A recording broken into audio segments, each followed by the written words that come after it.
नमस्कार welcome back to new mini blog. देखुं सकाल सकाल मुहटा केते ग्लो करुच्ची। एटा कौन महंगा प्रोडक्टर ग्लो नुह, एक्चुअली योगा परे मुहटा एते सुंदर मोर ग्लो करुच्ची। बस अध घंटार योगा गोटे बढ़िया नेचुरल ग्लो दब, निजे कले ही जानी पारिबे।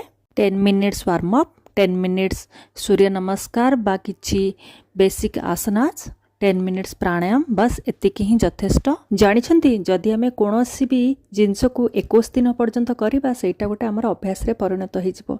तो सेथि पई सबुले गोटे भल्लो जिंस करबा जहा कि हमर अभ्यास रे परिणत हो जाऊ। तो आज मोर सखाळु आरंभ हला योगा रे।